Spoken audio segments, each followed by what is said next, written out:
Here's our agenda for this week's video, and if you move your mouse down to the timeline, you'll notice that I have now learned how to do chapters.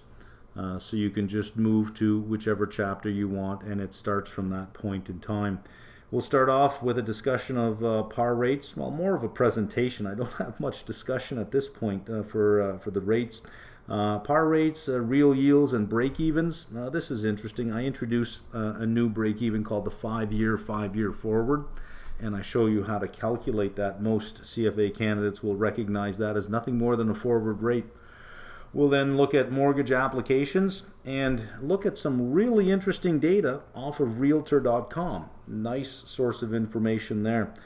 I'm going to introduce you to something called Say's Law next, and then we'll look at CPI and PPI because we had those two numbers in the past week. We'll look at some index levels on the S&P 500 using forward PEs. Then we'll have sort of an extended conversation about equity duration. Typically when we think of duration, we think of fixed income securities, and duration is the sensitivity of the price to a change in interest rates. Do stocks have a sensitivity to changes in interest rates? And they do, and it's called equity duration. And there are low duration equities and high duration equities. So we'll break that down and we'll come up with a short list of how we can identify whether something is high duration or low duration without having to do big calculations. Then we'll look at evidence of equity duration. So there'll be a bunch of prescriptions from equity duration, if this, do that, if this, do that, and then we'll see if it actually worked. We'll look at the S&P 500, the 400, the 600, the NASDAQ, the Dow, and the Russell, and the AARK Innovation Fund to see if they all lined up exactly as our predictions from equity duration would say. And if they do, it's something, right? And then we'll look at some options plays on AARK if we're thinking that we want to rotate into high duration from low duration. We'll move into USO. We'll look at the June-July options plays on USO. We'll update the chart. We'll update the technicals on it. Fundamentals are still the same, but we'll have a look at where we are. And then we will end with a look forward on the economic calendar to see where economic risk is. Let's just flip over to my YouTube page right now. And if you go to my YouTube page and you click on playlists, you'll see this new playlist here. It's for all of the market updates that I've done. And there's 9 of them in there. I've done 9 over the past 9 weeks. Every week I talk about time-sensitive things going on. Here's where we are this week. Here's where the levels are. Here's what we should be aware of.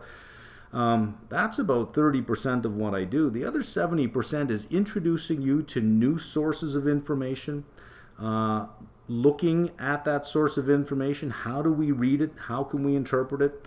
And also different things related to educating you so that you can then do a lot of your own thinking. So this week we'll look at equity duration and what equity duration means and what evidence we have. Evidence meaning, did it actually work? If we didn't know it ahead of time and we just went on faith that it worked, would we have been right? So there is an element of timelessness to it as well, so that when you're looking at the market updates and you see something from March 30th, you think, oh, that's old stuff. Have a look at it. Go through it. You will find that it's got sources of information that I don't always repeat in every week all the sources of information. So every week I try to introduce you to something new, some new source of information, because the reality is you're never going to have the informational advantage that the institutional investor has. But there is a whole bunch of data out there that's free that gets you almost all the way there. You just need to know where to find it. And depending on what you're doing, some of it may be really useful, some of it wouldn't be useful. So rather than pay thousands of dollars a year to have access to a subscription service that provides you with this, going right to the original source, going right to the Federal Reserve for its statements, going right to the Bureau of Labor Statistics for its statistics, going right to the IEA for its information, and all of these sites you can enter in your email address. You can sign up for the subscription of getting stuff sent to you. At some point, I'll show you. You can also subscribe to the grains report, and every week that is sent to you. The number of how many acres are under seed, all that kind of stuff. If you're into the grains and the corn and the wheat and soybean, so there is free information for the retail investor out there. It's just all over the place. But every week you should be adding at least one site to your list of sites that you find interesting. Or you might say, well, I'm not into the housing market. I don't find that interesting. I don't really care. Then you don't really have to. The goal here is to move you from a position where you're outsourcing your thinking, meaning that you listen to other people that are in the industry. You listen to them talk, and they say, well, we like this stock, we like that stock, and you simply go and you buy those stocks. You don't know why they're buying them, and you don't know how long they're buying them for, and you don't even know if they're right. So moving from outsourcing your thinking to insourcing it. And to do that, well, you need a source of information, and you need to overlay that with some education. And that's what I'm putting in each of these videos every week, is something that makes you a little bit smarter about the market without always having to ask other people, what should I buy? What should I sell? What should I do? That you begin to start to insource your own thinking. Most people will spend hours a week entertaining themselves, but very little time educating themselves. But here's the funny thing. The time spent current period education correlates very highly with future period success.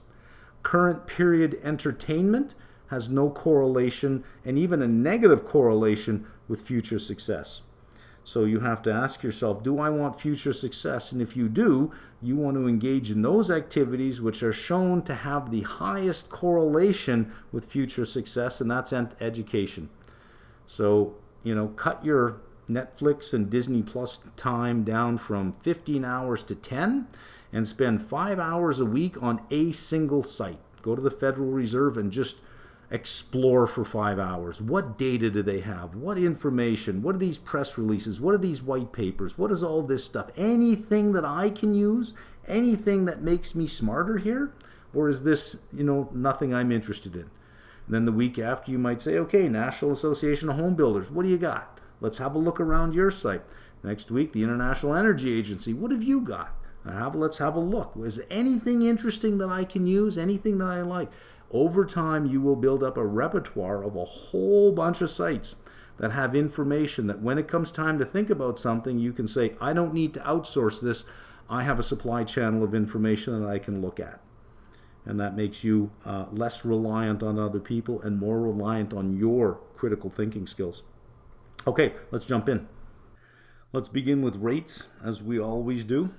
I don't think that there's going to be much to see here for the month of May. I don't think until we get into June will there be anything really interesting to see. That of course, is excluding any significant economic data that causes a significant sell-off. And we do have some data risk coming up this week, some out of China and some out of the Eurozone, although the expectations are probably priced in, but there is the risk that the reports come out and the expectation, or what happens, is worse than expectation, or what is forecast, I should say, is worse than expectation, perhaps.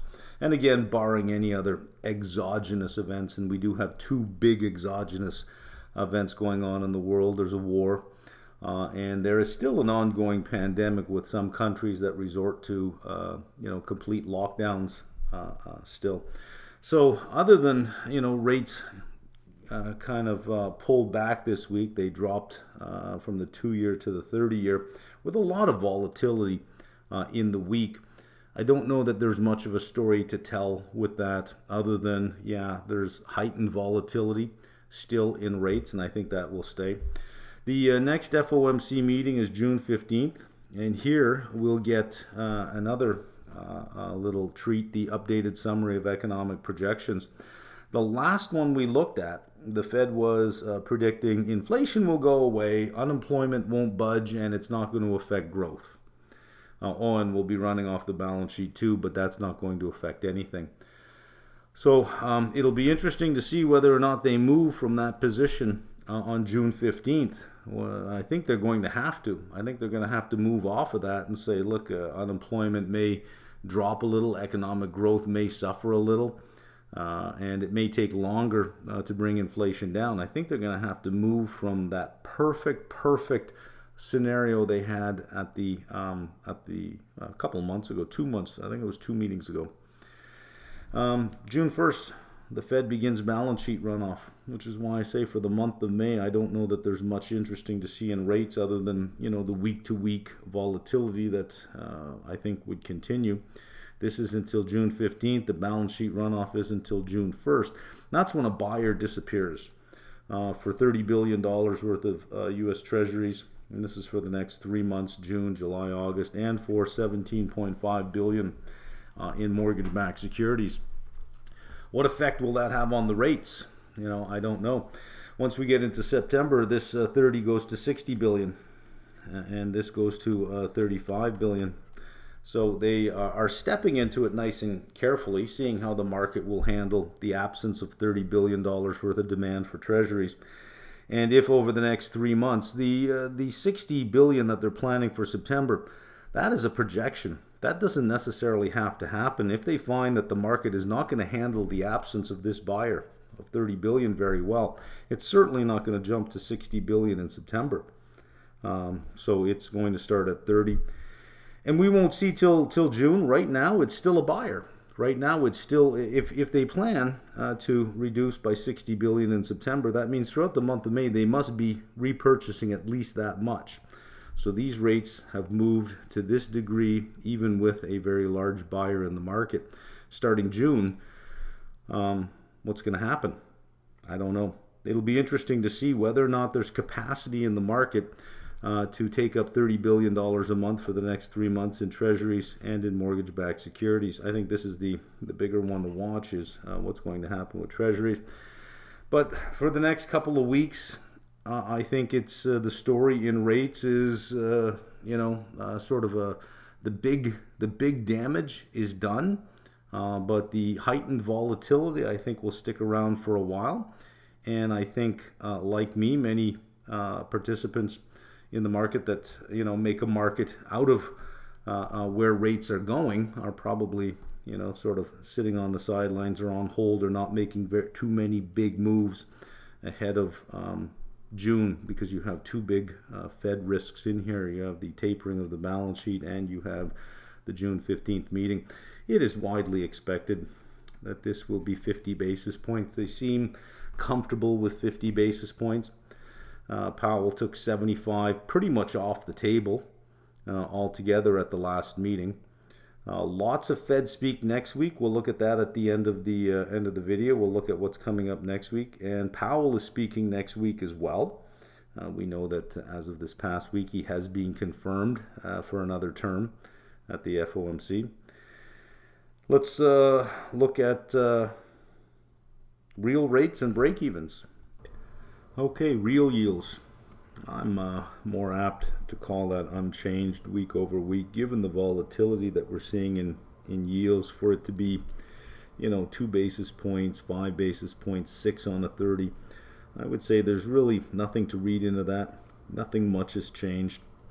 We did get some change on the break-evens, and I'm just going to draw a line here because I did add a new column here. We did get some change on the break-even rates. They are coming down. This is the 5-year forward break-even rate. And we know how to calculate a forward rate if we have, let's say, here's our timeline of 1 year, 2 year. If we have a 1 year rate, R1, and we have a 2 year rate, R2, based on this, we can imply what the 1 year or the 1 period rate is 1 period out. If we know this rate and we know this rate, we've done some of this at level 1. Level 2, we do quite a bit in terms of forward rates and calculating forward rates. Now, this is just a forward rate. We have the 5-year and you have the 10-year, so it's easy enough to calculate what the 5-year forward would be. At the beginning of the year, 2.25. Last week it was 2.5, and it's moderated down now to 2.35. And the thinking is, in the 5-year rate, if we think about inflation being elevated and then moderating over time, well, this inflation expectation is built into the nominal rate. So if you adjusted for the real rate, we should get the break-even rate. Well, this is over 5 years, so inflation might be elevated for 2 of those 5 years and then well behaved after that, which is why the break-even is only 2.95 and inflation is 8%. We don't expect it to be there in year 3, year 4, year 5 of a 5-year rate. We also expect that in the 10-year rate, it'll be the same thing. There'll be, 2, maybe 2.5 years of elevated inflation before it disappears. However, we expect it to disappear before the 5-year period. So the 5-year forward, the 5-year forward would not have it in there, would just have expectations unadulterated by the level of inflation now. So the closer to 2 that the 5-year forward is, the more anchored longer-term inflation expectations are, and that is coming down quite a bit. So we can see these are, I think, in the 5-year, the 7-year, the 10-year, they're significant enough that we can say, well, there's a slow change in sentiment in terms of inflation, that the rhetoric from the central bank, the increases in the target rate, the potential for a slowdown in demand, which is exactly what rates are doing. When central banks raise rates, they specifically want demand to drop. That's what it is. It works on the demand side, not on the supply side. It works on the demand side. They want it to drop. So the idea that you can raise rates to intentionally reduce demand and not affect economic growth, I don't know about that. So a combination of rising rates to tamp down demand, along with the thinking that, well, that's going to slow down economic growth and maybe a little too much. Well, clearly inflation is not going to be a problem. Those are coming down, which might signal something else as a problem, growing concern about lackluster economic growth and a potential recession. For those who want to know how this 2.35 is calculated, how you would get it, you start with nominal rates on a 5-year and a 10-year, which we saw on the previous screen, and you would subtract out the real rate, whatever real rate that we have up here. And here's our list of real rates, and you'll come up with your break-even rates. So we have 3.03 on the 5 and 2.69 on the 10. Take your longer rate and compound it. So it'd be 1.0269, and that would be to the power of 10. Then divided by your shorter rate, 1.0303, but this is only 5 years, so the power of 5. And you're going to take the fifth root of it and then subtract 1, and you'll get 2.35%. And you could do the same for the 2.5 or the 2.25. So on any given day, you should be able to calculate the 5-year forward. If you have a nominal yield and you have a real yield, you can extract the break-even rate and then calculate the 5-year forward. Let's move over to mortgage rates. 30-year fixed, 5.38 as of Friday. Last Friday it was 5.64 on May 6th. May 13th is 5.38. 5.64 on May 6th. We have mortgage applications to the end of May 6th. Look at this, up 2% at this rate, up 2%. The refinance index makes up about 32.4% of the applications. This is the number of applications, not the dollar volume that is being refinanced. The purchase index, 67.6%. Purchase index is up 4.5%. That's using the rounded off numbers. If I don't round off, you get close to 5%. The refinance index is negative 2%, which is very close to using the non-rounded off numbers as well. So we think, well, okay, that looks promising and that looks promising. If we look year over year, refinancings are down 72%. Well, that makes sense. Year over year, rates are significantly higher. This year, if you have a mortgage with a lower fixed rate, you're not going to refinance it at a higher fixed rate. So for the purchase index is down 8% year over year. So even though the purchase index for the last couple of weeks has been rising. It's still down 8% year over year.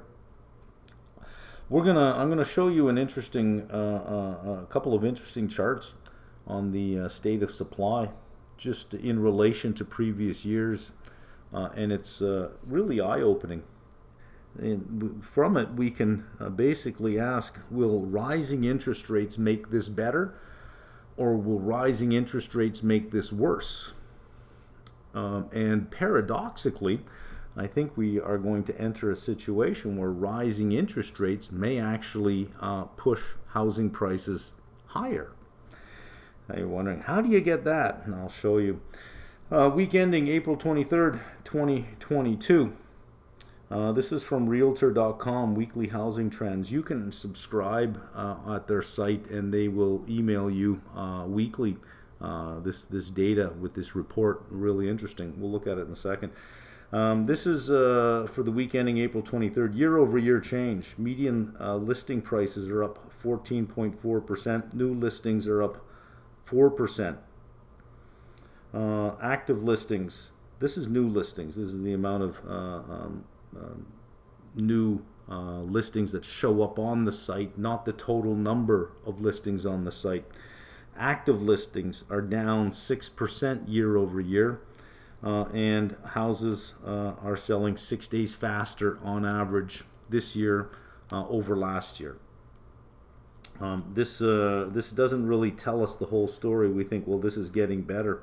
This is just new listings. So you might have 200,000 listings, and you get some new listings that are added. That's all that is counting, is the number of new listings that showed up is 4% higher year over year, but the number of active listings are lower year over year. Let's have a look at what they have to offer here. All right, this is the March 2022 monthly housing market trends report.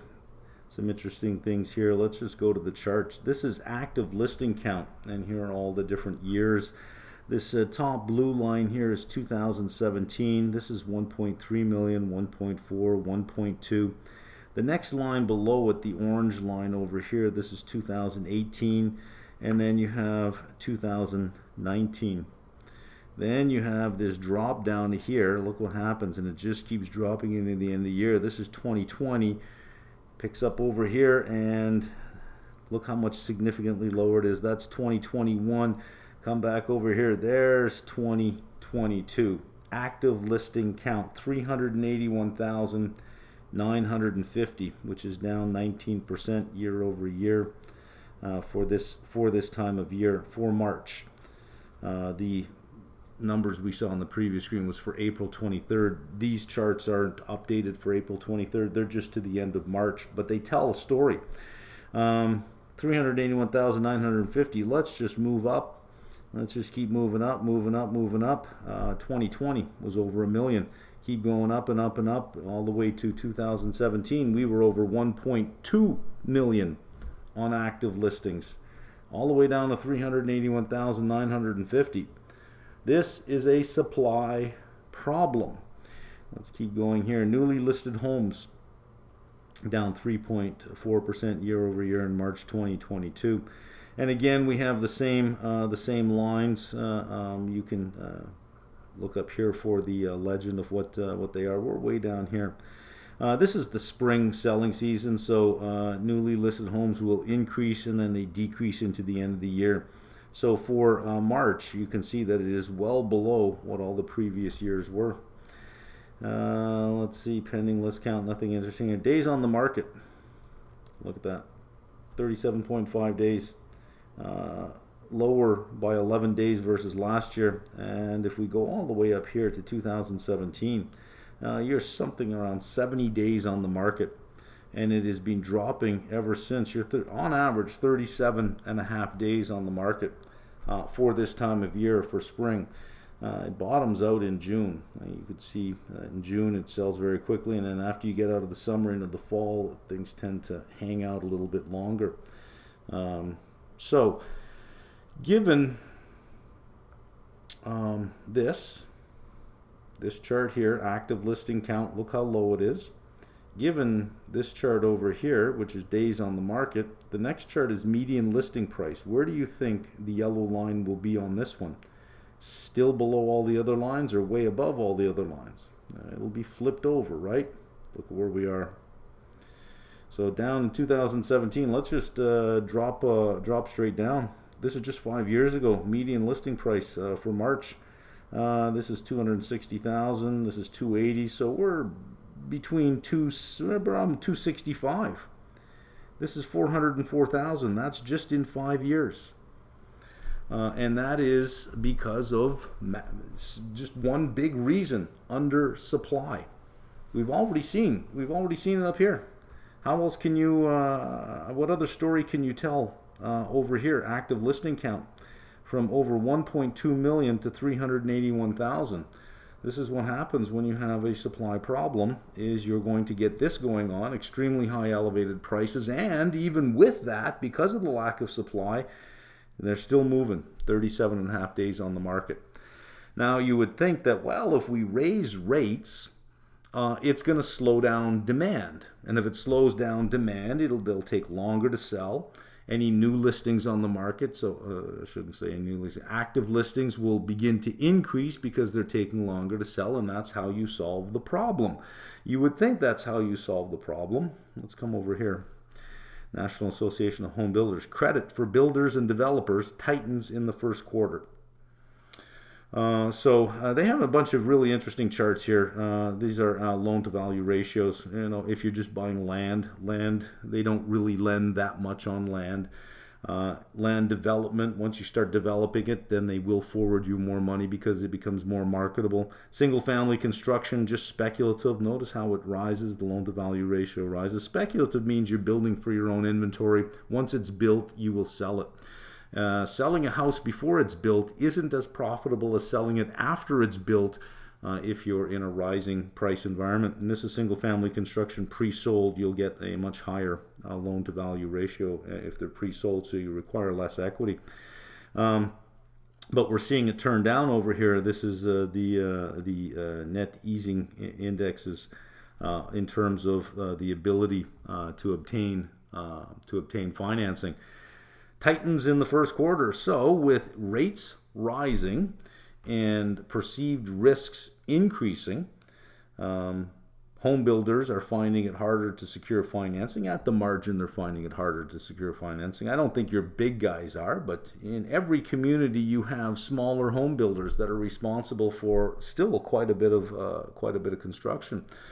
So that is beginning to constrain their access to financing. And if you're going to buy a lot, because I know somebody down here that does that. If you're going to buy 50 acres, and on those 50 acres you think, look, I can get 40 homes on this, you're paying for an unserviced lot. You're paying $5.5–6 million for that. Then you have to service that lot, which is going to add another $3–4 million. Then you got to build all those houses on that lot. You're not getting that done without a heavy finance partner. You're not getting that done without a bank, unless you have all that cash that you can put into that yourself.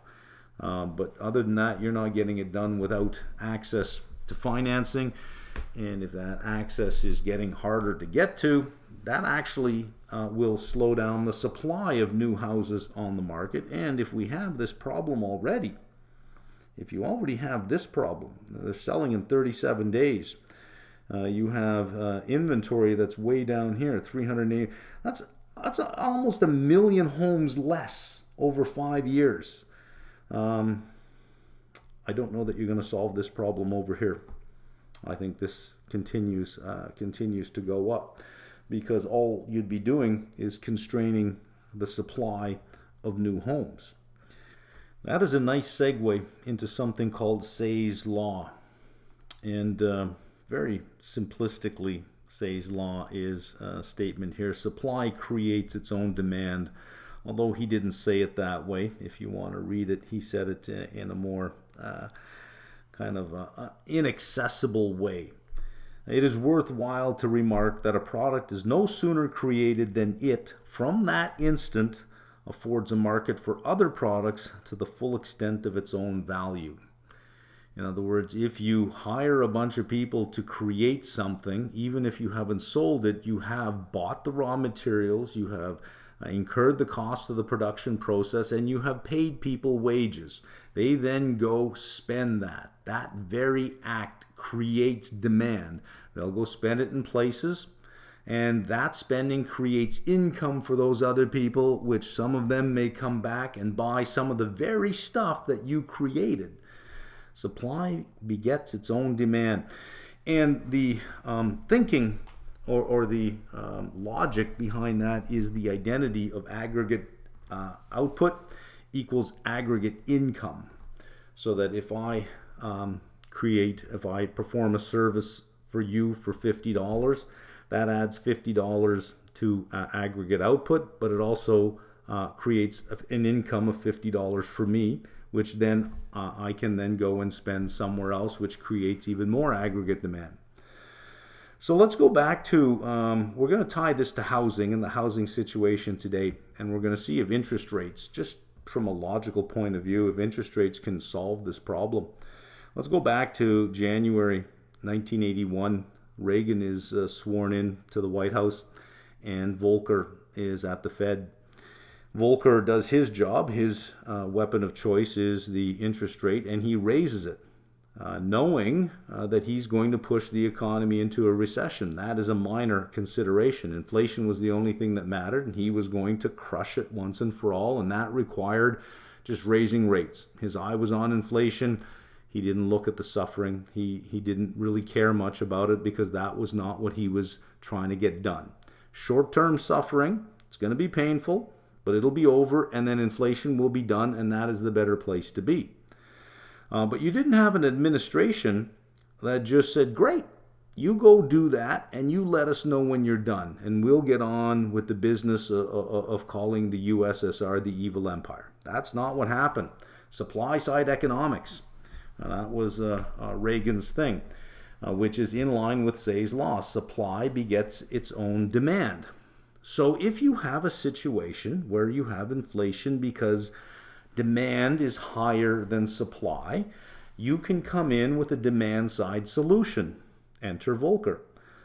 But you can also come in with a supply-side solution. Enter Reagan. If you can increase the amount of supply, then demand would not be greater than supply. If you agree that inflation, you're not a monetarist now, you're a Keynesian, you believe that inflation is too much demand chasing too few goods, increase the number of goods. You don't have to destroy the amount of demand, the level of demand, increase the amount of goods, because it will solve its own problem. Number one, it will solve the pricing problem because you'll have a balanced market. So you're not going to have inflation. The market will clear at that price because the supply is in balance. Number two, it will raise aggregate demand, because if you employ a bunch of people to create something, you've employed a bunch of people. They have incomes to go spend. So you get a sort of a double bonus out of that one. Let's look at where we are today in terms of those charts I just showed you. Number of new listings, 381,000, or sorry, active listings, 381,000 versus over 1.2 million. Higher interest rates going to solve that particular problem? You might say, well, they'll lower demand. If they lower demand, they'll lower some prices, and if they lower some prices, it may force some people to sell because they'll get negative equity. We must create some suffering somewhere, right? Then they'll have to sell because they have negative equity. They can't meet the margin call in their mortgage. And there are mortgages that have that particular type of margin call where if the pricing index falls by a certain amount or to a certain level, their payments per month would increase. Not because interest is increased, but they want the prepayment amount to increase to rebuild your equity from either a low base or negative equity. That might cause some people to sell. Some people are going to lose their homes if you push interest rates high enough to push housing prices down to get rid of inflation. Yeah, some people may lose their homes, but listen, you have very little supply for the level of demand. 381,000 listings versus 1.2. You'd have to triple the amount of listings just to get back to 2017. Just to get back to the number of active listings in 2017. Let's just say that's probably not going to happen. At best, housing prices are probably not going to come down very much, but maybe not grow that much. So that could solve inflation going forward, but it won't solve housing affordability. Now let's put in a Reagan-type solution. Let's say you head to the southern border and you say, hey, anybody with a construction experience, hands up. All right, front of the line. Come on, you're in. Here's a 5-year visa. You're in. That's your family. Bring them in with you. Come on. Let's go. Home builders, show up at the border. We'll match you up with all these construction workers. Here you go. Who needs what? You know, how many painters do we need? Hands up. Okay, over there. How many painters do we have? Come on in. You're in.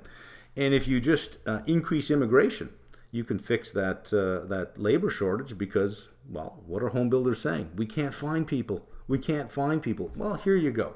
There's a whole bunch of them. Then you go to each region and you say, okay, listen, this regulation stuff, it's got to go. It can't be 18 months from the time somebody purchases an unserviced lot to the time they can actually start building. You got to cut that down to 3 months. All these regulations have to go. They have to go. You've got to cut it down to almost nothing.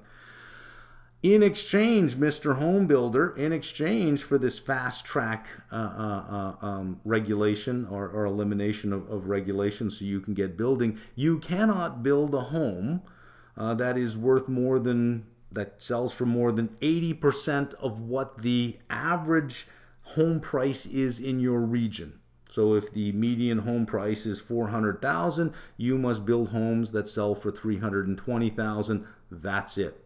So you're not building 2,200 square foot houses, and maybe you're at 1,700 square feet, but that's what you got to build. So there you go. That's a condition where supply would beget its own demand, because you have all of these people now making money, and they're going to go and they're going to spend in those particular communities. That is a solution. Raising interest rates won't. And as we saw on the last screen, it is only making it harder for actual home builders to get the financing they need to actually create the inventory that would lower prices. Well, debates about policy are always interesting, but in the end, what does it mean for me? That's a nice thought. Increase immigration. It's probably not going to happen. If we're looking for our politicians to solve anything, not going to happen. So what does it mean for me? Let's just get it back to markets. Here is the S&P 500 over the last week. CPI came in on Wednesday. And of course, we took a bit of a dump on Wednesday. Ugly day. Headline 8.3%. Core month over month was 0.6. That is not a good number. 0.6. But when we dive into the CPI report, we got to put a question mark there and say, well, wait a minute here. Year over year, 6.2. Next day we had PPI. Headline was, this is Producer Price Index. We'll have a look at this one as well. Consumer Price Index is based on prices consumers would have to pay. PPI is based on prices producers sell at. So it is a slightly different measure. 11%, the core month over month was 0.4, and year over year was 8.8%. And of course, the 11% was the big focus, so down we go again. And the narrative that day that was pretty much everywhere you looked was the stagflation narrative, is that this and this is evidence that inflation is going to be far more persistent than we think. I don't know if we've hit peak inflation. Maybe it's going to peak later on this year. Maybe it won't. Maybe we'll continue to increase. This is going to get built into wages. That's going to start a wage price, and on that narrative goes.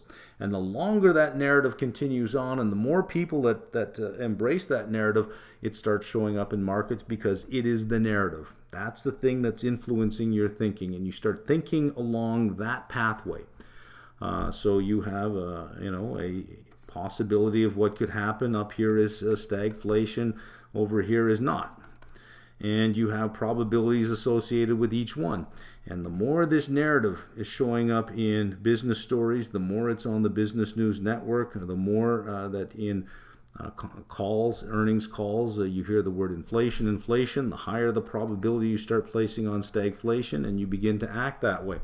That's a very hard thing to knock people out of, is a narrative. Once they get a narrative in their head, off they go. And on Thursday, it seemed that that was the dominant narrative, only to have this happen on Friday. It was overnight, the futures changed, not even overnight, after the market closed on Globex, when it reopens at 6 p.m. They were already positive, and they continued on positive throughout the night. Market opened higher and just went higher, but did have trouble right around 4,000, sort of plateaued and bounced up against the 4,000. So, you know, what happened here? And there was thinking that day that, this down here represented good valuations. It's like, okay, well, this big washout that we're getting here, it's all priced in at this point. That represents a good entry point. So money came in. Was it? Or, was it just a relief rally? I don't know. This is the hardest thing to tell in these kind of markets, is because sentiment shifts so easily, only because the narrative can flip so easily. You know, you get a bad data point and this narrative grabs hold again. You get promising data points. It's like, okay, well, no, I think we'll avoid the stag. We've got inflation, we'll finish it, but we can still get positive growth. So we don't have stagflation. Or a recession is, 3 quarters away. It's not going to happen in September. Let's have a look at CPI and PPI. We'll just dig a little bit deeper into it. CPI is troublesome because there was a new methodology introduced for autos, and we'll look at new cars, and we'll look at that 1.1 month over month, 1.1%. Much of that can be attributed to the methodology that was being used. It might have come in around 0.5% had the old methodology stayed in place. You can have a better way to measure something. So let's say that there's a broken scale. You get on that scale and you weigh 57 pounds. And you say, well, I'm not 57 pounds. I know that. The scale is broken. Well, you can get a better scale that measures you a lot better. And that's what they did. They got a better scale that measures a lot better. But they went from a broken scale to a better scale. So let's the thing about the broken scale is it still has value. So let's say you're 50, it measures you at 57 pounds. You're not 57 pounds, but somebody else gets on it and it measures them at 63 pounds. They're not 63. But one thing the scale has told you that is true is that this other person weighs more than you. So on a relative basis, a broken scale can still have some information. Well, this is what we've missed here, that had they measured it imprecisely again, we would have had some better information month over month, because it would have been able to tell us, okay, of the broken scale that you're using, are we higher or lower? But just to flip over to a new scale right away, it'd be like you saying, okay, well, I'm going to get a better measurement scale. I'm 212 pounds. That's a lot better. Well, that's a huge increase, right? That is a huge increase. Whereas if the broken scale, you got on the broken scale and it said 59 pounds, you could calculate the percentage change in your weight, because relative, it would be exact, even though absolutely it was wrong. So we'll look at this new methodology and we'll ask, had they not changed this, would this have been a different number? Would the core had been a different number? And we'll have a look at PPI as well. PPI down here, we've already seen year over year 8.8% on the core, but headline 11%. So here is the CPI report. Link is in the description box below. Table 1 gives us a very high level view. We have all items. There is our 0.3% April over March, month over month, 0.3 for all items. There's the 0.6 for the core month over month. This is all items less food and energy, because you had some big, as you could see down here, you had some big drop-offs in energy. So under all items less food and energy, point 6, if you scroll down, we're going to be looking for some big numbers here. The first one you see is 1.1. This is for new vehicles. Used vehicles are still giving way, down another 0.4. We could see that they've been coming down for quite some time, which is good. Other big numbers down here, airline fares, 18.6%. That's a heavy one. This is a high-level view. If you want to dig into, apparel, it then breaks it down into a whole bunch of things. You just go to table 2. This is all items here again, and you just keep scrolling until you get to all items less food. There's energy here. Let's keep going. And we are all items less food and energy. Starts down here. There's your 0.6. So depending on what you're looking for, you can go into detail on all of these items. Appliances, you can see some big drops. We should see that in durable goods. We should see that when interest rates start rising, pull back in durable goods, because they're more likely to be financed either with a credit card purchase or with some kind of financing for most households. We've seen this before. I'm going to let you dig down into the details that you wanted or what you find interesting here. We're just going to look at this 1.1% in a little bit more detail. Consumer Price Index, recent and upcoming methodology changes. And it says changes to new vehicles, source data, and methodology. And they've gone from using their own information where they had a number of models of vehicles with certain levels of trim that they would look at and they'd price out at certain dealerships month over month. Now they're using transaction data from J.D. Power, which covers a whole bunch of more vehicles. It is better data overall. But if we were looking at, okay, you were measuring these 5,000 cars month over month, the J.D. Power data uses a lot more data, but now we're missing the relative difference month over month in just what you were measuring. Yes, it's a better scale, but it's not comparable to the number that you had previously. So you can go ahead and read this if you want. There's a fact sheet to research new vehicle methodology. So it's got a lot of interesting stuff that you can read there. Also, while you're on this site, look around. You have economic releases, and it gives you all the economic releases Bureau of Labor Statistics provide. Different publications. If you're interested in, some of this stuff, you may look at, say, well, what is this stuff? Be curious. Click on some of it, and then you have some data tools as well. Spend some time on this site. See if you like it. See if there's anything here that adds value. As a retail investor, you don't have the kind of access that institutions have to information. So you want to build a library of all the interesting sites that you can go to that have free data. Government data is free, and no institution can get the data faster than you can. At all of these sites, you can subscribe to get all of the releases when they're released, emailed to your inbox. So 8:30, when CPI is released, nobody has an advantage. You get it the same time anybody else does, but you have to be aware of where you get these things. One thing I would say for retail investors is try not to outsource your thinking, meaning that you're simply going to listen to people on TV and, if somebody says buy this, sell that, that's what you're going to do. That's outsourcing your thinking. Because you don't know what their motivation is. You don't know why they're buying something, why they're selling something. You have to rely on other people. That's how you get into trouble. So rather than, over the course of the week, most people will spend 15, 20 hours in front of the TV watching one thing or another, entertaining themselves. Rather than doing that, spend some time on one of these sites. Every week say, okay, this week it's going to be Bureau of Labor Statistics. Let me dig around and see what they have. Maybe there's nothing interesting here, but maybe there's something where I think, hey, I would like to get this on a regular basis, or I didn't know this information. The level of education you have does have a positive correlation with your future success.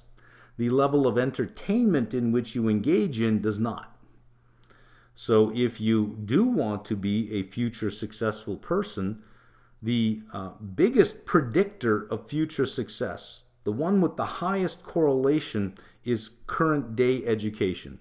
How much time you spend today on education is a large predictor of your future success. But how much time you spend today on entertainment has either zero or a negative correlation with your future success.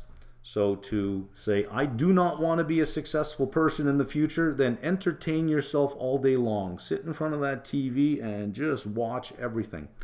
But if you do want to be a future successful person, then it takes this kind of effort. It takes this kind of focus, this kind of work, so that you don't outsource your thinking. You think for yourself. You hear what people say, and you can think through it critically. You could say, I don't know if I quite believe that, or I quite believe this. You're missing some data that says this or says this. But then you begin to think for yourself. Let's look at PPI. Here it is here. PPI is broken down a little bit differently. You're not going to have all of the fine categories that you have with CPI. Broken down the final demand for goods, final demand for services, total, and then less, this one here is less trade, transportation, warehousing. This is just taking out the services associated with moving stuff around, as opposed to what you finally pay for the final good. It just eliminates, well, look, I got to move this final good around. Well, let's just remove what it takes to move the final good around, because we're looking at the final good or the final service. And so we had total was 0.8, down here, April, 1% for total, less food and energy. But, 1.3, you look at foods and energy, 1.5, 1.7, we're down to 1. And here it's actually negative for total. It was flat and is actually negative here. And then this is where you get the 11%, your change in final demand from 12 months ago, 11%. And this is taking out the food, energy, and all this stuff to move stuff around. 6.9. That is a number that should have been focused on, is 6.9, but it focuses on the 11%. Now, I have had this question. What's the big deal with core? Nobody pays core. I gotta buy food and I gotta buy gas. I have a house which means I have nat gas running in the winter, and I have air conditioning running in the summer. I don't have a choice. I don't live with core inflation. I live with headline inflation. You're absolutely right. However, interest rates cannot affect headline inflation. Interest rates can't affect food, and interest rates can't affect energy prices. Can't do anything about it. So the reason central banks use core inflation is because that is the only inflation they can actually do something about. Raise interest rates all you want, that farm is not going to produce any more wheat. Or, raise interest rates all you want, an area that's flooded is not going to grow anything. So it has its own dynamics and is not, it's uncorrelated with the interest rate. So that's why the focus is on core, because that is the demand or that can be managed, not for headline. Okay, let's get into the market here a little bit, and we'll talk about levels here on the S&P 500. Then I'm going to introduce you to equity duration. I'm sure you've heard a lot of this in the last little while. How expressions like longer duration stocks are being marked down significantly. And you're probably thinking, what does longer duration mean? And it's sort of a misleading term. It shouldn't say longer, it should say greater duration. But we'll talk about equity duration. When we think of duration, we immediately think of fixed income. That all bonds have a duration, which is a sensitivity to changes in rates. But we don't think of equity as having duration. We think of equities as having beta, that their risk is measured in beta. But they do have interest rate risk. So we'll have a look at that, and we'll compare a bunch of indexes, and we'll see that if we understand duration, we should have been able to predict which types of stocks would have been down by more and which would have been down by less. And when we look at the indexes, lo and behold, that's exactly what we find. Here's the S&P 500. We are sitting at 17.1 times forward earnings. Forward earnings are 235.25. And the closing price is 4023.89. That's 17.1 times forward earnings. Now, had we gone back to the end of March, before earnings season, before we knew any earnings for Q1 2022, had we used the forward earnings estimate at that time, 17.1 would have put us at 38.63. So it is possible for the valuation of an index, the valuation meaning the multiple, it is possible for the valuation of stocks to come down without the price necessarily coming down if the earnings increase into that derating downwards. So again, 17.1, we're now at 40.23.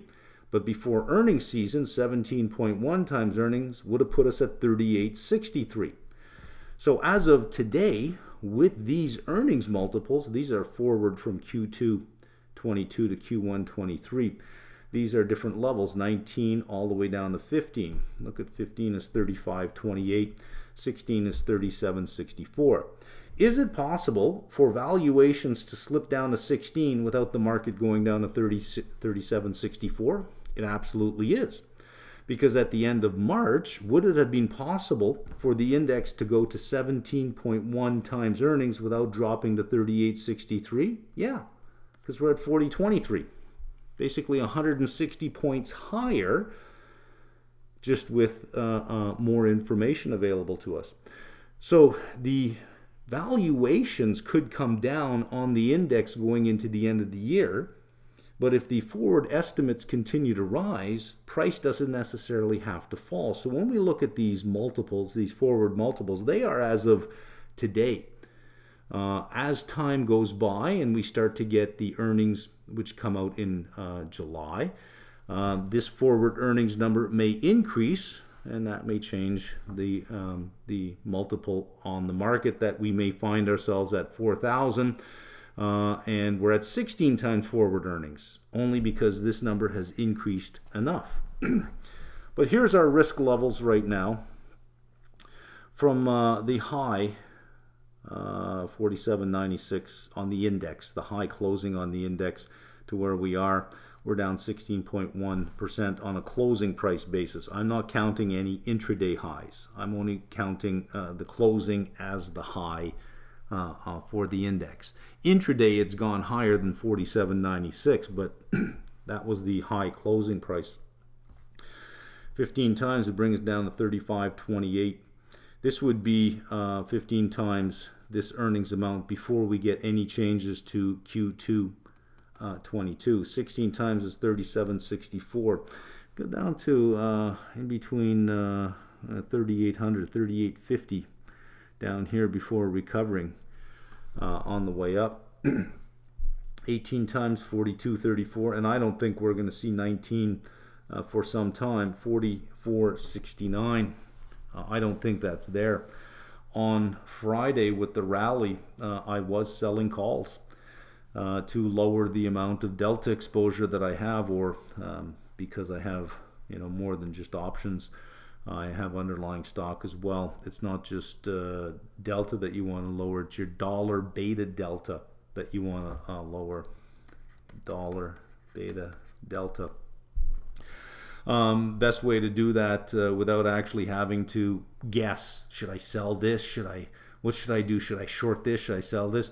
You look at the underlyings that you have and you say, look, I don't mind selling calls at a higher price, because if it does get there and it's called away, I think I'll get a better entry price if I just wait, because I think we're range bound for a while. I think any rally will probably in a little while be met with some selling, which in a little while will be met with another rally, and so on.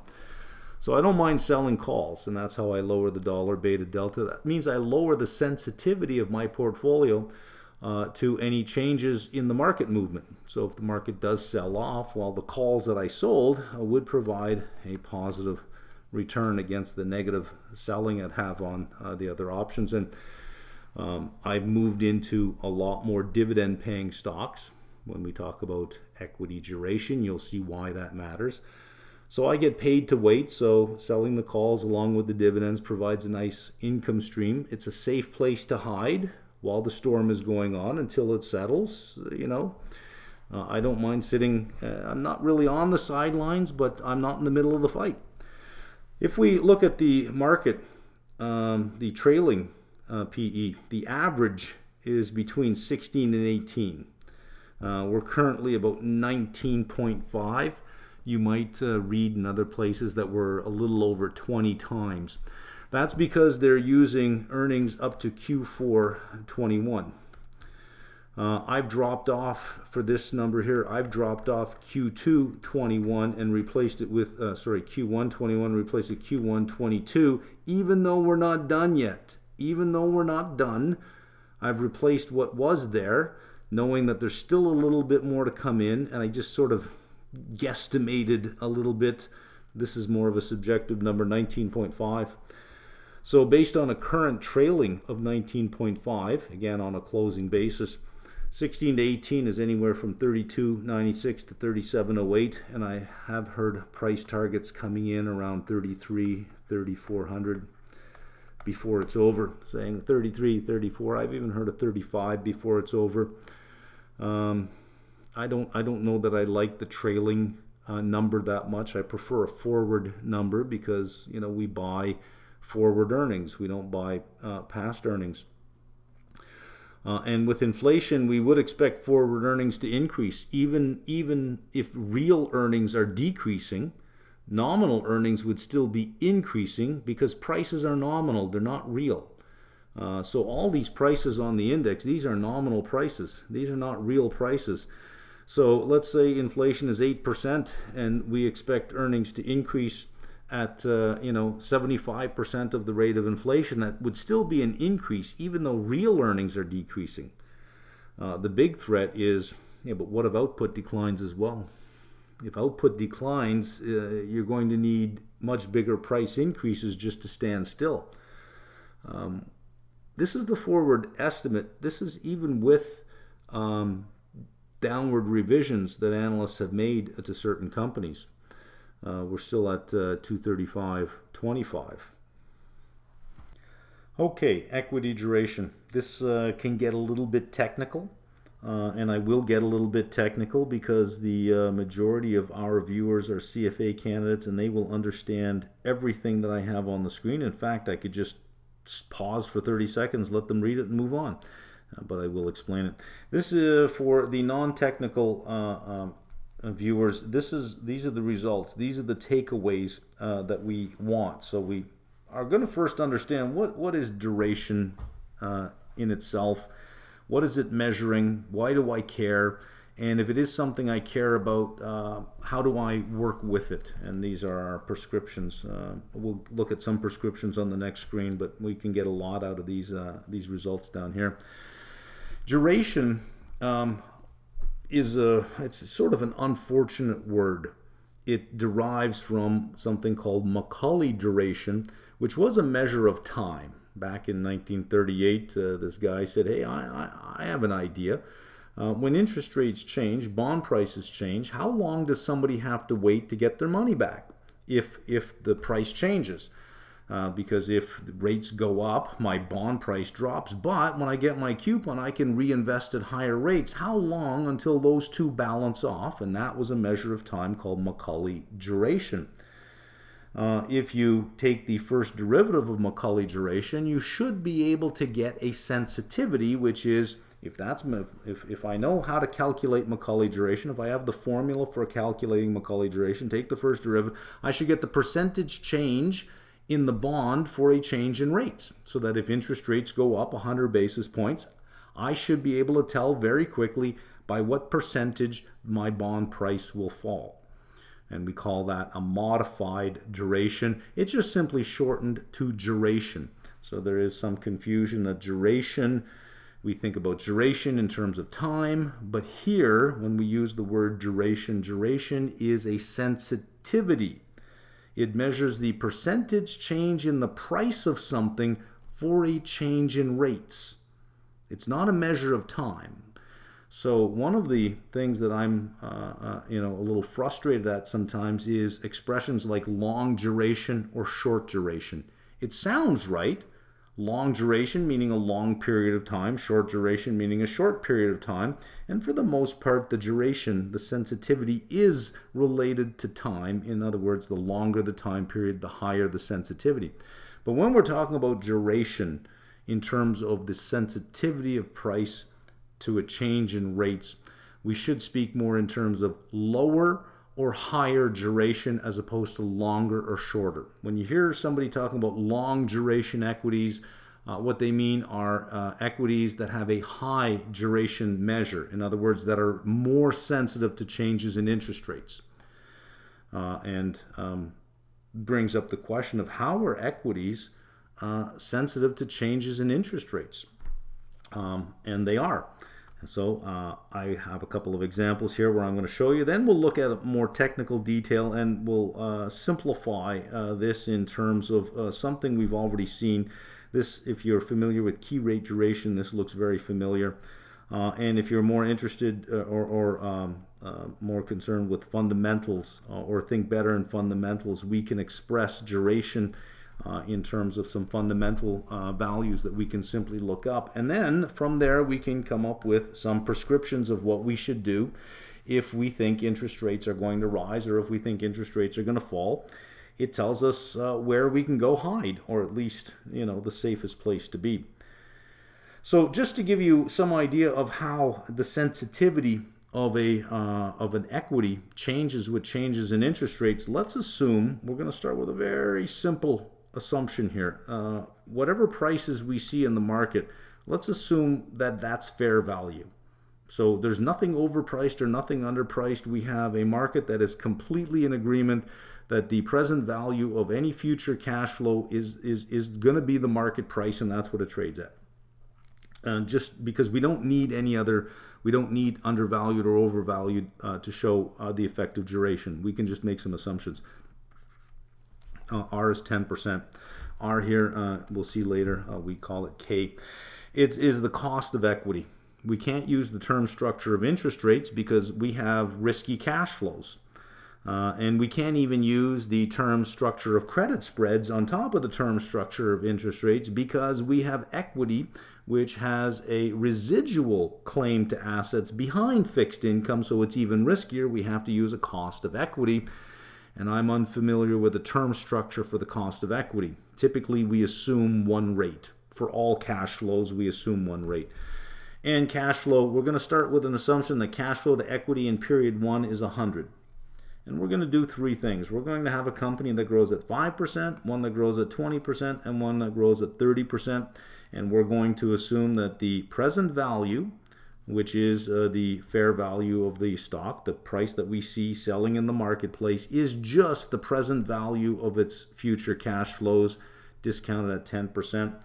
And we're going to use an explicit discount period of 10 years. So we'll have 100 in year 1, 105 in year 2, growing all the way to year 10.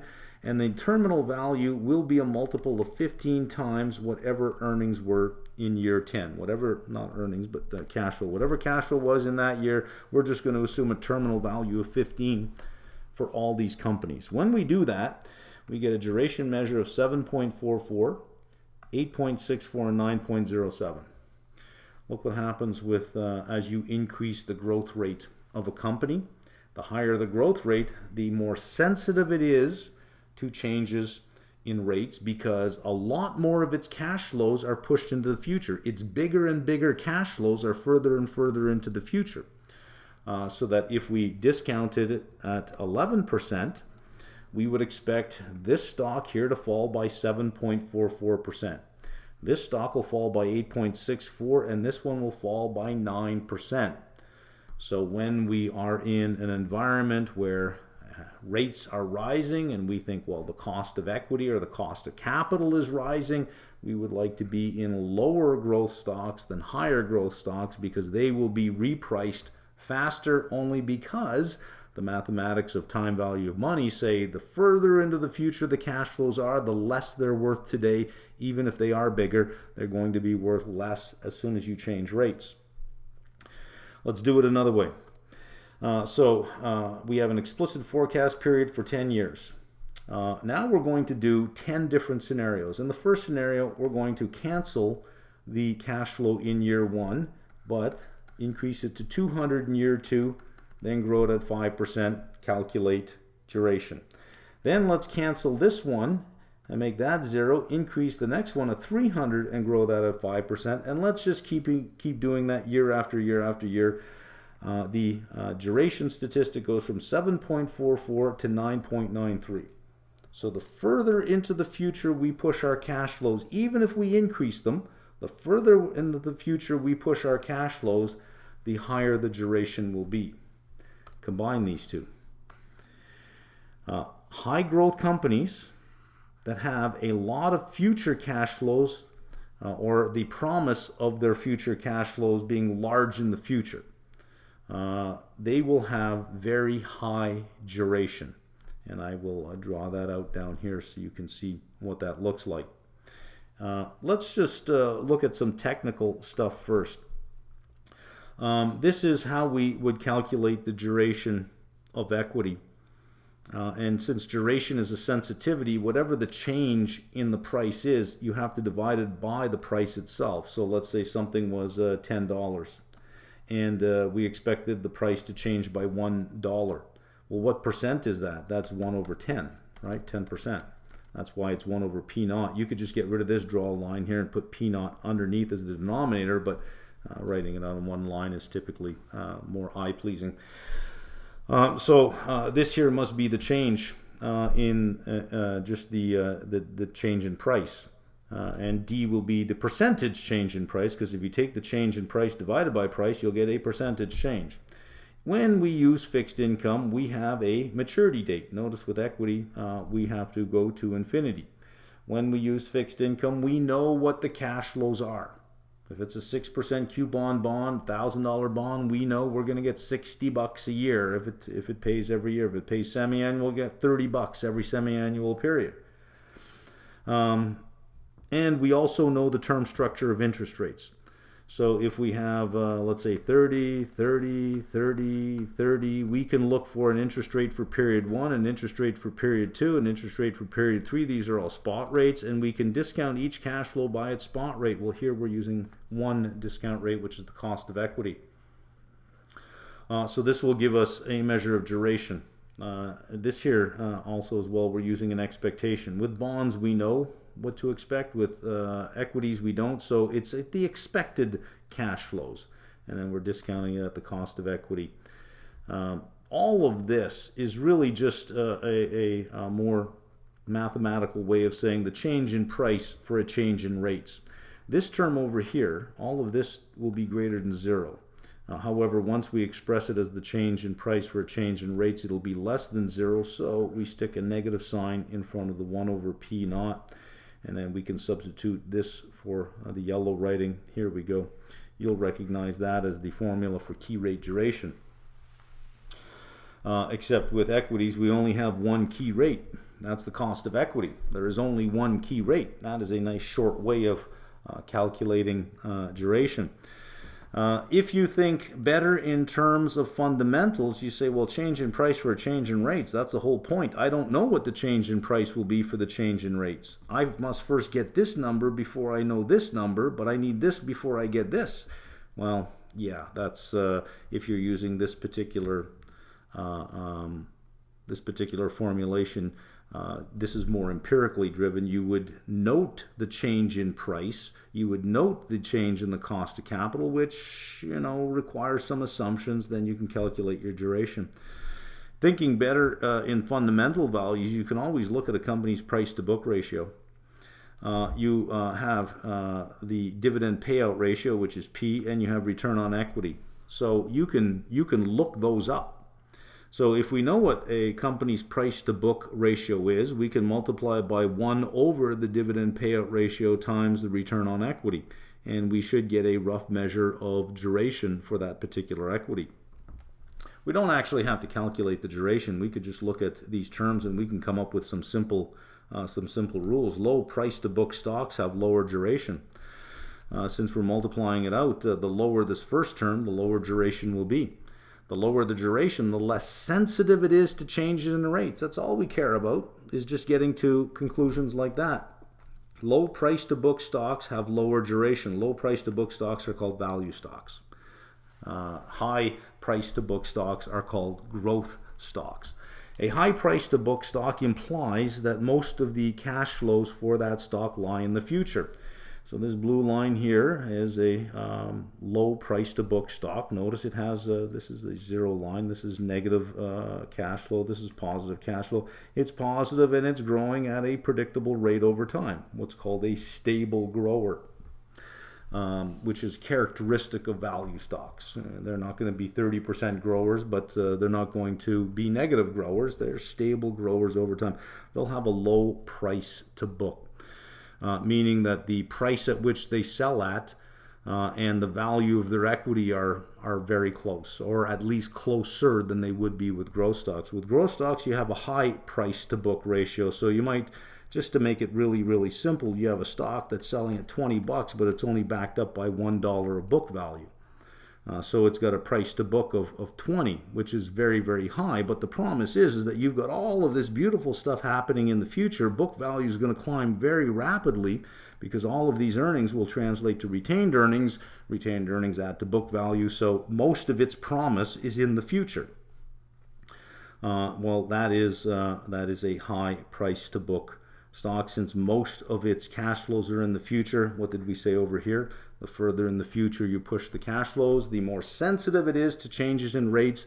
High price to book will be more sensitive to changes in interest rates. So if we need to hide, we would rotate from growth into value, which is what we've seen going on.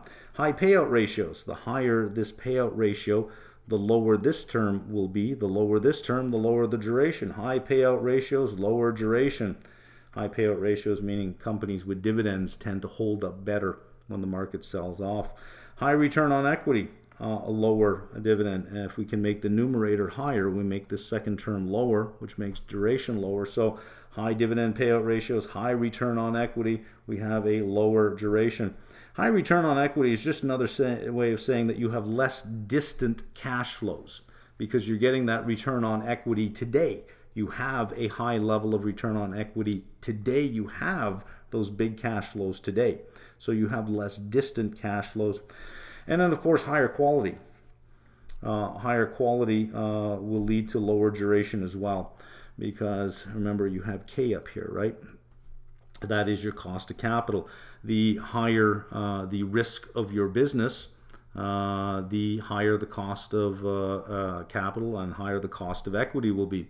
So small cap companies will tend to have wider credit spreads on their corporate debt. But since equity is a residual, it would have to have a higher cost than that high cost debt. So higher quality, lower duration, which means large cap. Look at where we are.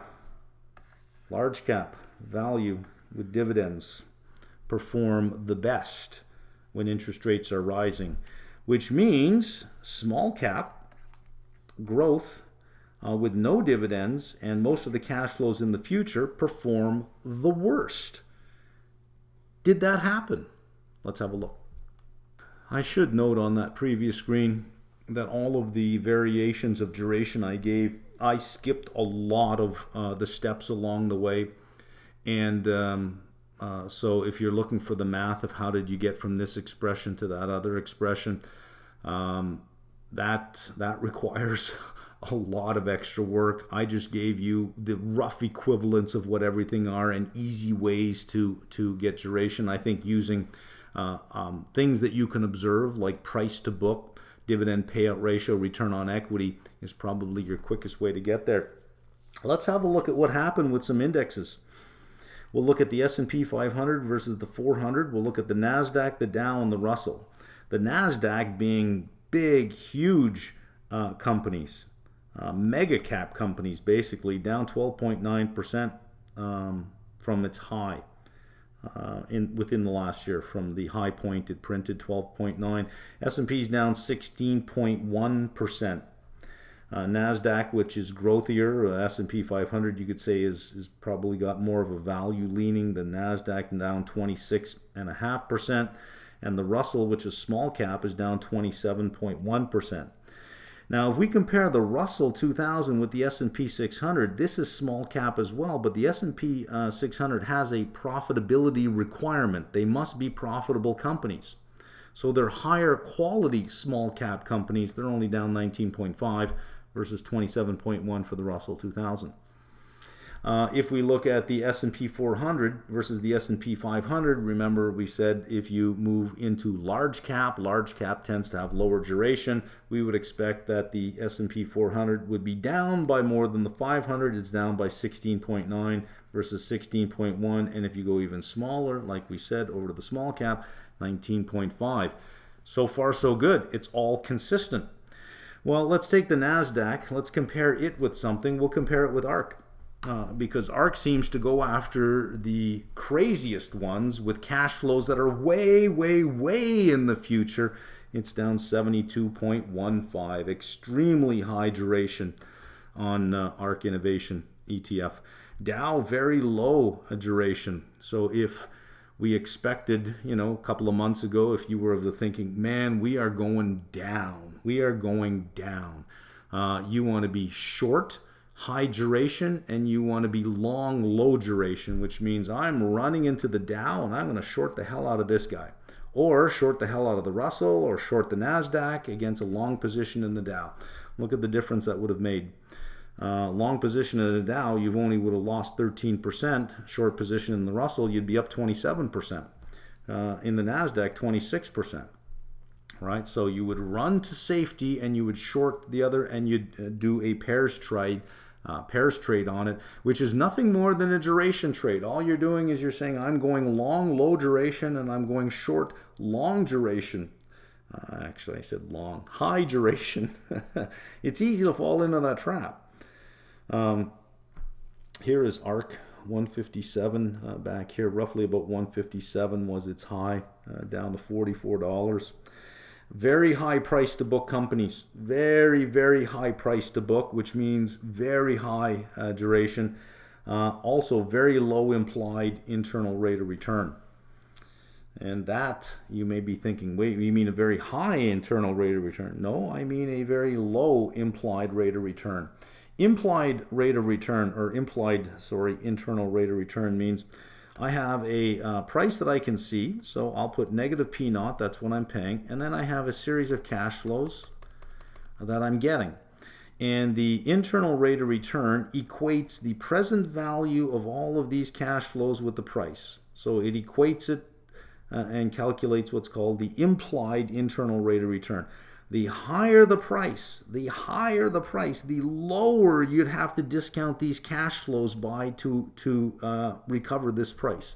So it has very low implied IRR, meaning that risk is massively underpriced in these stocks.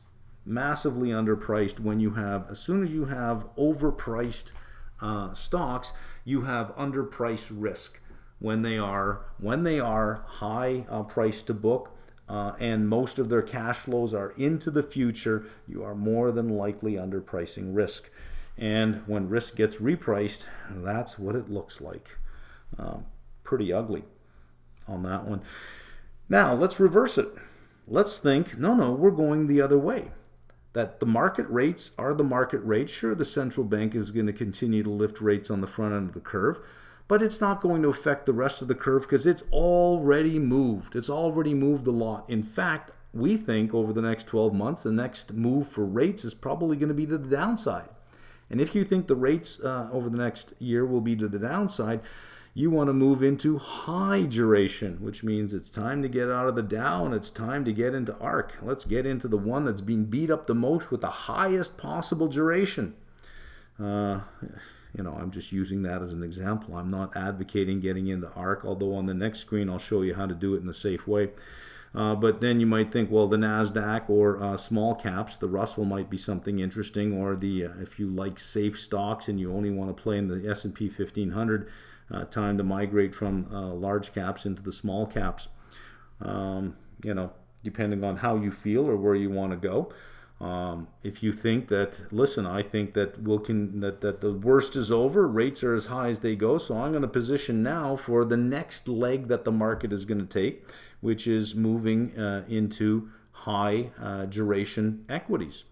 There, you're looking for high price to book. You're looking for high growth rates, low dividend payers.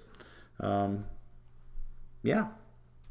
So let's look at the AARK Innovation Fund. We'll look at June 10th, and we'll look at the May. This is in 1 week, by the way. This is expiring on Friday. We'll look at a 44 to 50 call spread. And for June, we'll look at the $55 calls. How I get those rates is I'm going all the way back. This is a 5-year chart. And I'm just looking at the trend in it before this big pandemic runoff, because this has really come out. Unless you expect this to repeat, I don't think that you're going to have this repeat. This whole thing is an outlier altogether. That if you wanted to look at something realistic in the approach that Kathy Wood is taking, I think that this channel probably is a more reasonable channel. That had this not happened, you might have had that continued growth rate. So maybe it finds its way back into the channel. This is troubling over here. You had 18-month resistance pattern that it just didn't want to seem to get above that level. And then you had the pre-pandemic rise in equities early in 2020. This is the pandemic itself, and then of course the shutdown trade, or the stay-at-home trade, which just so happened to be what she was concentrated on. All of those technologies, what she was concentrated in, and then it's really come out. So if you extend the channel out, you get to a 55 to 75 range. That had this not happened, if we can go back in time to before this and take this out of the picture, this over here was just hitting the top of the resistance channel that we had here, that it might have grown within this particular channel, the 55 to the 75 range. This little fellow over here is shocked at the level of implied volatility. You're sitting at about 80% implied volatility. So because of that, there's a lot of premium in these options. I use June 10th because June 17th has some really messed up prices on options, and while I could have taken the time to figure out why they're all messed up, I didn't. I just said, let's just go to June 10th. Forget the June 17th. We'll go to June 10th. $55 call, which was the bottom of this channel here. That's how I get the $55 price. Sitting at just under 44 right now, 64 cents. In my opinion, that's a cheap relief rally bet. So if you're going to bet, if you're going to say, listen, I think we're going to get a relief rally for a while, then what you want is you want to load up on high duration equities. Well, here it is, high duration equities wrapped up in the one name, AARK. 64 cents for the June 10th 55 call. Doesn't give you a lot of time, but relief rallies never last long anyways. You might get a week or two before it tapers out. So you're looking for that sharp run up if that's what you think you're getting. 64 cents doesn't seem like a lot of money to pay. The most you can lose is 64 cents. As this shows, you can lose a lot more than 64 cents betting on this one. If you look at May, this is a 5-day expiration. This expires on Friday. $44 to $50 spread, costs you $1.66 for a $6 return, $1.66 to make 6, depending on how you feel about things. If you do get a run up to, if this does pay off, in my mind, the 55 call at 64 would have paid off better, even though it doesn't expire till the 10th. Just the increase in its value would have a higher ROI than 166. So if you are thinking, yeah, I think we get a relief rally, and if Monday looks like it's heading in that direction and it looks strong, picking up the 55 calls. Well, this 64 was as of the closing on Friday. If there's a good strong futures Monday, it's going to open higher than 44. This will open higher than 64 cents. But if you were thinking that, hey, listen, that duration thing makes a lot of sense, let me swing all the way into something with high duration. Well, you don't want to be selling your low duration stuff and buying your high duration stuff. You might just say, I just want to add duration to my portfolio. I just want to add some. I don't want to actually shift everything into high duration. Let me just add some. I guess one value of the AARK Innovation Fund is that if you wanted exposure to high duration, there it is, all in one ETF for you. So you can think about it in that respect. Let's revisit the USO. We talked about it last week, and last week we had noted that we had a pattern forming and that we had a breakout. The white line was last week's pennant flag line, and we had this breakout, and we were just right here. This is what happened during the rest of the week. Well, that looked like a false breakout. It broke down very quickly, but notice it was picked up. This is the bottom of the channel, picked up at the bottom of the channel, and has recovered since, and now it's back at the top. It's just extending the length of that particular channel. Now, when I say it went to the bottom of the channel, that's only because you had to redraw the line. It's not that neat and tidy, which is why I'm sometimes hesitant to use technical analysis, because it looks neat and tidy after the fact, but while it was going on, it was not that neat and tidy, because if you didn't have this down here, look what would have happened. Let's redraw out this channel, and let's assume that this wasn't there. It would have looked like this, so that it would have appeared to have been a breakdown under that channel. But when you redraw the line, you say, oh, look at that, picked up right at the bottom of the channel. Wow, this technical analysis stuff is really, really great. It's not. It's not. However, here's the deal. A lot of people believe it's good. And it's like religion. If a lot of people believe that God is real, then people will act as if God were real, thereby making God real in the world. God has force in the world because people act as if he is real. So if enough people believe that technical analysis is real, they will act in ways that make it real. Thereby it will have an effect. So looking at technical analysis is like me reading the Bible. I can't get into it, but I cannot discount that many people do.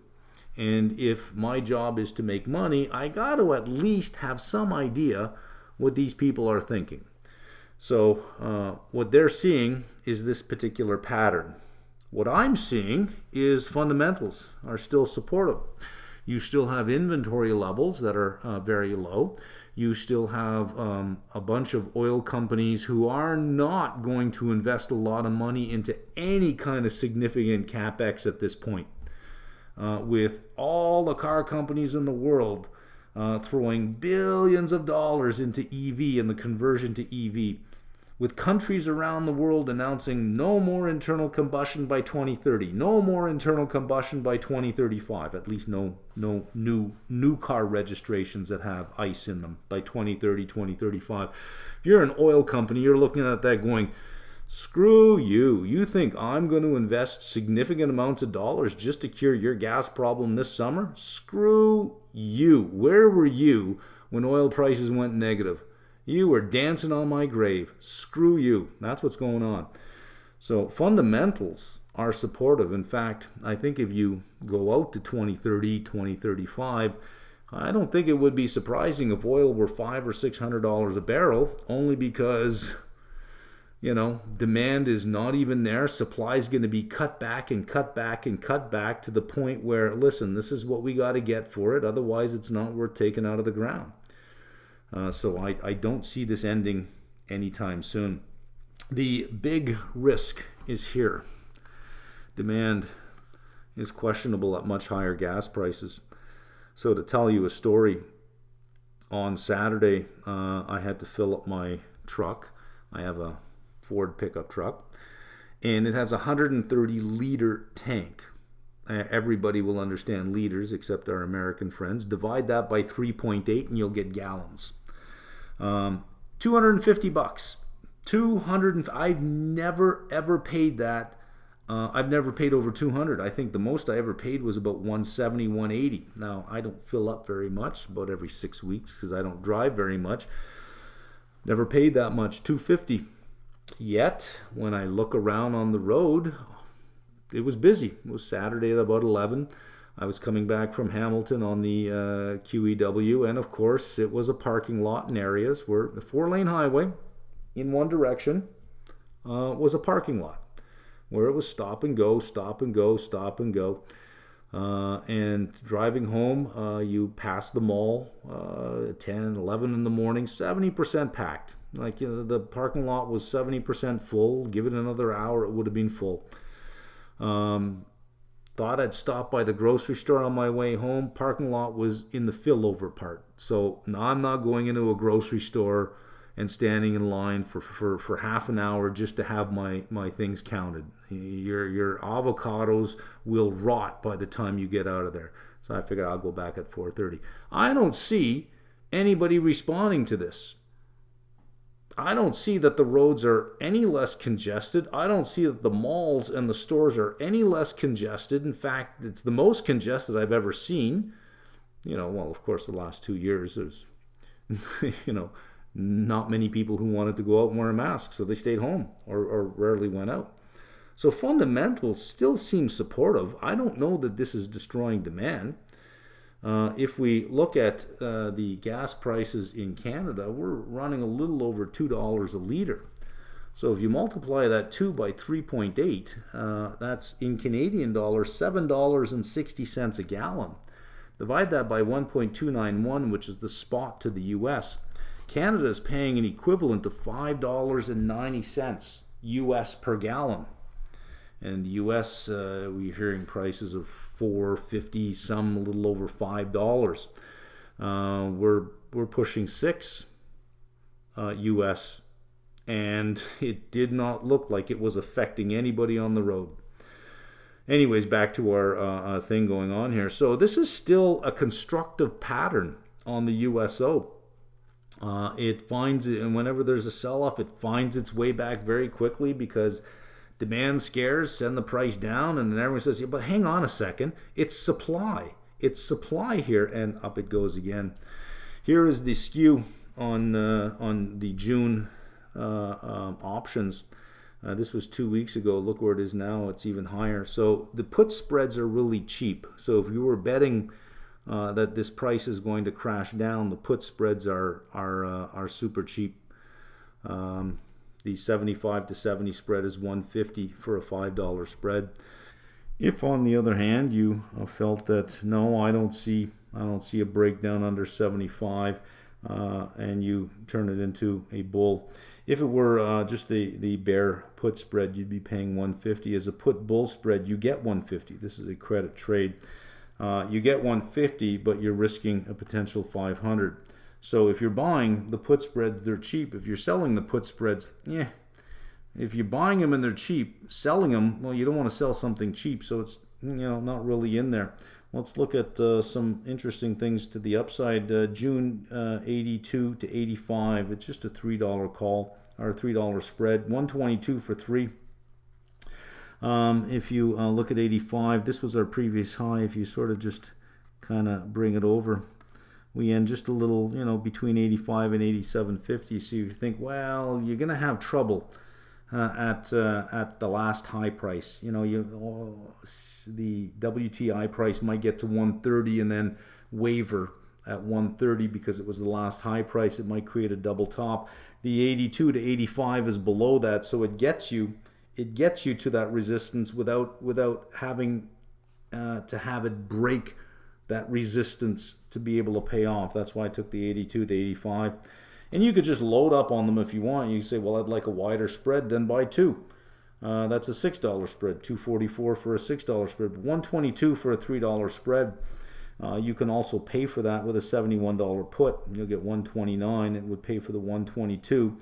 But while this would cost you $122 and that's it, this will, selling the 71 put will also add a $1,410 margin requirement to your account.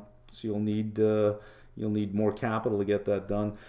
Going out one more month, which is what we did last time. We went to July and we looked at where July was, because the peak driving season ends or sort of hits a peak in August. So let's back up 1 month and use the July price. 82 to 90 is $2.80, and that's an $8 spread, $280 risk for a potential $800 payoff if it gets there. And you could finance that with a $72 put at $270. That's going to add $1,710 of margin to your account. So if you already have the securities in your account that can act as margin, and you're not too concerned about the margin calls, the 72 put, that would put you somewhere over here. Would you get a breakdown in demand by July for that, over that period of time? If you're an oil bull and you think, no, and I got the margin, well, there you go. If you don't mind it being put to you at 72, you can just hold it. Or if you say, look, I'm willing to risk 280, and if I lose 280, I lose 280. That's fine. That's nothing to lose. That could potentially pay 800. Either one of them are good. This one here seems rather interesting because you do have some near-term momentum. $3 spread. We're sitting at what, 81.28 right now, so 82 to 85 for 122 to the upside. If the markets are strong, it would mean that there is a belief that economic growth will be okay, that the stag part of inflation is gone. So if the relief rally continues, stag is off the table. Stag meaning the growth part, that's off the table. You'll still have the inflation part, but resources should rally with that. So if you're looking for an aggressive play to make, combine an ARK $55 call with a a USO 82 to 85 bull spread. What's the most you're going to lose there? $122 here and $65 on the other one, less than $200. To make a small bet, $200. You go buying something, you can lose $200 very quickly if you're wrong. This way here, it's only $200. You can actually watch the market drop and go, okay, so it was $200, big deal, as opposed to saying, oh, every penny down is killing me. Anyways, that should wrap things up for this week. All we have left now is the economic calendar for next week, and there are two significant events that are non-U.S. that we have to pay attention to. And then we'll look at what's going on in the U.S. And surprise, surprise, there's a lot of Fed speak along with Powell. Okay, here's the economic calendar that I like to use. May 15th, that's today. I've got today highlighted, and I've got other countries highlighted here. I want to show China, and I've got the time set for New York time here, 10 o'clock. This is Sunday night. Big data dump coming out of China. Fixed asset investment, industrial production, retail sales, unemployment rate. I think there's some other data coming out that could be market moving. Well, first of all, it will be market moving. We just don't know what direction it's going to be. If it comes in better than expected, you could have green on the screen till 5 a.m. I say 5 a.m. because we'll see what happens at 5 a.m. or it could be red. Let's just go into the next 7 days before I change the country regions here because I got way too many up. Euro area, right here, 5 a.m. New York time, the spring forecasts, updating their forecast for inflation and for GDP growth, and the expectation is they're going to increase the inflation expectation by 2% and decrease growth by 1%, which, if they go more than that, that begins to raise the specter of global recession. So you combine that with China. If China comes in lower than expected and Eurozone disappoints as well, it could be a pretty bloody Monday opening where we give back what we earned on Friday. But if it comes in at expectations or even a little better than expectations, then that thing on Friday could continue on. So let's get rid of some of these things so that we can read a little bit better. We'll just get rid of this one here so that we get back just to the U.S. Monday, Williams is speaking. We go into Tuesday, you have Bullard. Then you have retail sales, that's at 8 o'clock. Then you have retail sales at 8:30. That's going to be a big number to watch. The strength of the consumer. Harker, industrial production, 9:15. Moving into 10 o'clock here, business inventories and housing market. So Tuesday's got a lot of event risk in here. Retail sales, industrial production, business inventories, the housing market. Look in the afternoon, it doesn't slow down. Fed Chair Powell at 2 o'clock, followed by Mester at 2:30. And I think over in Europe, Lagarde has something going on at 2 o'clock as well. Then you have Evans. China down here, house pricing index year over year. I forgot to take China out, so it's still showing up. Going into Wednesday, you always have your mortgage applications. Here we get a little bit more leading indicators, building permits, housing starts at 8:30. We'll see how the housing market is working going into higher rates, and as we've seen earlier, somewhat constrained credit availability in the first quarter. Fed Harker speech at 4 that evening. Next day you have, your continuing claims. It says medium. It just is not a market-moving thing anymore. We have a very tight labor market. I don't know why they don't drop this to low. It doesn't move the market at all. I just don't find it that interesting. Same with all these local manufacturing indexes. They really don't move the market that much. But there it is. There's Philly Fed. This is an important one, 10 o'clock leading index. Month over month, it's expected to be 0. If it comes in a little bit better, that's good. Existing home sales, the previous read was negative 2.7%. And then for those of you who are into local production in the U.S. of oil, the Baker Hughes rig count comes out at 1 o'clock on Friday. That is your event calendar. The big numbers tonight. China tomorrow, 5 in the morning is the European Union, and that could set the tone for Monday. And then from there, the next big risk is Tuesday. Lots happening Tuesday, right? So happy trading.